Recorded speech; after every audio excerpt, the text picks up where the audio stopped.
வணக்கம் மக்களே, நாங்கள் எம்சி. ஃபைனலி ஸ்ட்ரேஞ்சர் திங்ஸோட லாஸ்ட் எபிசோட் ரிலீஸ் ஆயிருக்கு. ஸோ லாஸ்ட் எபிசோட பொறுத்த வரைக்கும் 2 hours. ஃபர்ஸ்ட் 1 hour பொறுத்த வரைக்கும் அதுக்கு முந்தைய எபிசோடில் அவங்க எல்லாருமே அப்சைட் டவுனுக்கு போகிறதோட முடிச்சிருப்பாங்க. ஸோ அங்கேயே தொடருது.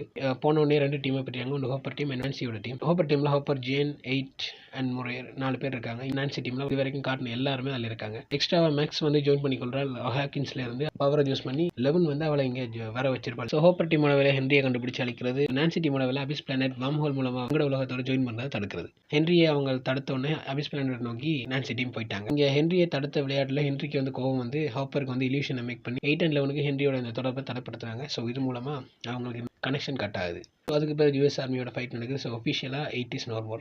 ஒஃபிஷியலி ஃபர்ஸ்ட் டெட் வந்து 8 இருக்கா. ஆல்ரெடி போட்ட வீடியோவில் ப்ரெடிக்ஷன் பண்ணியிருப்பேன். ப்ரெடிக்ட் பண்ண விதத்தில் கரெக்டாக 8 வந்து செத்தவனே காட்டி. தென் ரியல் கனெக்ஷன் ஹென்ரி வித் வெக்னா. குகையில் வச்சு ஒரு ஷூ கேஸில் ஒரு மந்திரக்கல் வந்து ஹென்ரிக்கு கிடைச்சிருக்கும். ஸோ அந்த மந்திரக்கல் மூலமாக தான் ஹென்ரி வந்து வெக்னாவோட தொடர்பு கொண்டிருப்பான். ஸோ அந்த வெக்னாவோட உடம்பை கட்டுப்படுத்துன்னு சொல்லி வீல் அவனுக்கு மனதுக்குள்ளே போய் சொல்லியிருப்பான். ஹென்ரியோட பதில் வந்து என்ன அவனும் கட்டுப்படுத்தலை, நான் இதை விரும்பி தான் செய்கிறேன், எனக்கு இந்த உலகத்தை பிடிக்கல, நானாக தான் இதை முடிவெடுத்தாக்க அவனை இது வரைக்கும் கட்டுப்படுத்தலைன்னு சொல்லுவான். ஹீரோவாக கட்டுவாங்களோன்னு யோசிச்சுட்டு ஸோ இல்லை அவன் வில்லன் தான் சொல்லி முடிச்சிருப்பாங்க. ஸோ மோன்ஸ்டர் உள்ள போய் 11 and வெக்னா 2 பேரும் சண்டை பிடிக்கிறாங்க. மோன்ஸ்டரோட சண்டை பிடிக்கிறாங்க நான்சி டீம். இங்கே மோன்ஸ்டர் அவங்க எரிக்க அங்கே வெக்னாக்கு பவர் குறை. ஒரு டெமோகார்கனுக்கு எரிச்சா மெட்ட டெமோகார்கனுக்கெல்லாம் ஃபீல் பண்ணும். ஸோ அதே மாதிரி தான் ஒரு மோன்ஸ்டர் எரிக்க வெக்னாக்கு ஃபீல் ஆகுது. ஸோ அதை யூஸ் பண்ணி அலங்கார பந்தலிலே ஃபார் வெக்னா. ஸோ எல்லாம் முடிஞ்சுட்டு ஹாக்கின்ஸ் நோக்கி வரைக்கல டாக்டர் கே அண்ட் சோல்ஜர் சாமி வழியில் வெயிட் பண்ணிட்டு இருக்காங்க. ஸோ வந்தவத்திலேயே அவங்க எல்லாம் அங்கே 11 தேடி பார்த்தா 11 காணல. 11 வந்து அப்சைட் டவுன்லேயே இறங்கி அப்சைட் டவுனுக்கு ஒரு பாம்பு வச்சுட்டு வந்திருப்பாங்க. ஸோ அப்சைட் டவுன் வந்து ஃபுல் அண்ட் ஃபுல்லி எரிஞ்சு முடிஞ்சு அதோட சேர்ந்து 11 எரிஞ்சு முடிச்சிட்டு ஸ்பெஷலாக 3 டெட் தான் ஸ்ட்ரேஞ்சர் திங்ஸில் இருக்குது. அது வந்து 11, இன்னொன்று 8, இன்னொன்று வெக்னா.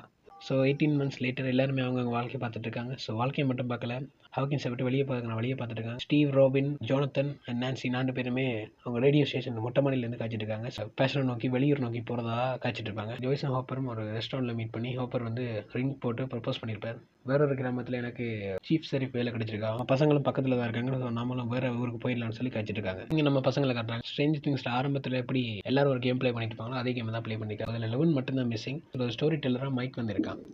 ஸோ மைக் வந்து சொல்கிற ஸ்டோரி வந்து இவ்வளோ காலமாக நடந்த லைஃப்பை தான் ஒரு கேமை ப்ளே பண்ணிட்டு இருக்காங்க. மிலிட்ரியின் டாக்டர் கேம் அப்சைட் டவுனுக்கு வெளியில் ஹாக்கின்ஸில் வெயிட் பண்ணிட்டு இருக்கீங்களா, இவங்கெல்லாம் வந்து இறங்கியிருப்பாங்க. சோல்ஜர்ஸ் வந்து எல்லாருமே தேடிக்குள்ள 11 மட்டும் மிஸ் ஆகிருப்பாங்க. ஸோ 11 வந்து அந்த அப்சைட் டவுனுக்கு போய் அழிக்கிறதா தான் கிளைமேக்ஸ். 11 வந்து அந்த பவரை யூஸ் பண்ணக்கூடாதுன்னு சொல்லி அவங்க உடம்பு மாதிரி யூஸ் பண்ணுற அதே ஹை வேவ்ஸை இதுலேயும் யூஸ் பண்ணியிருப்பாங்க. ஸோ அதையும் தாண்டி எப்படி 11 அங்கே போயிருப்பா, அப்சைட் டவுனுக்குள்ள போய் இறந்துருப்பான்னு சொல்லி கேட்குறான். 11 and 8 2 பேருமே சேர்ந்து ஒரு பிளான் போட்டிருக்காங்க. ஸோ அந்த பிளானில் வந்து 8 வந்து இல்யூஷனை மேக் பண்ணி அவங்க எல்லாரையுமே 11 செத்துட்டான்னு சொல்லி நம்ப வச்சு மைக் எல்லாருக்குமே ஸ்டோரி டெல்லராக சொல்கிறான். அதில் மைக் சொல்ல ஸ்டோரி வந்து இருக்கிறது ரியலாக இருக்கும்னு சொல்லி இருக்கிறது ப்ரூஃபாக இருக்கிறது ஹோப்பர் தான். ஹென்ரி வந்து ஒரு இல்யூஷனை மேக் பண்ணி 11 8 கதைச்சதை ஹோப்பருக்கு போட்டு காட்டியிருப்பான். ஹோப்பருக்கு போட்டு காட்டினதில் விஷயம் வந்து அவங்க 2 பேருமே அப்சைட் டவுன் அழியக்குள்ள பிரிட்ஜில் இருந்து அழிகிறதான் பிளான். அதிலே திரும்பி அழுதவர். உண்மையாகவே 11 அழிஞ்ச பிறகு கிட்டத்தட்ட 1.5 வருஷம் ஆகுது. 1.5 வருஷம் ஆகி இது வரைக்கும் அவர் அதை பற்றி ஃபீல் பண்ணாமலே எது இமோஷன் வெளியே காட்டலை. ஸ்டில் 11 வந்து ஹோப்பரோட தான் இருக்கான்னு சொல்லி உயிரோடு தெரிஞ்சால் திருப்பி இல்லை டாக்டர் கே வந்துடுவா. ஸோ அதால தான் 11 உயிரோடு இல்லைன்னு சொல்லி முடிக்கிறாங்க. 2 விதமான கிளைமேக்ஸோட ஆடியன்ஸ் வியூவில் முடிக்கிறாங்க. இன்னும் டீட்டெயிலிங் பண்ணுறதுக்கு ஸ்ட்ரேஞ்சர் திங்ஸில் நிறைய விஷயம் இருக்குது. ஸோ அதை நான் அடுத்த வீடியோவில் பார்க்கலாம். So until then peace from MC. Bye மக்களே.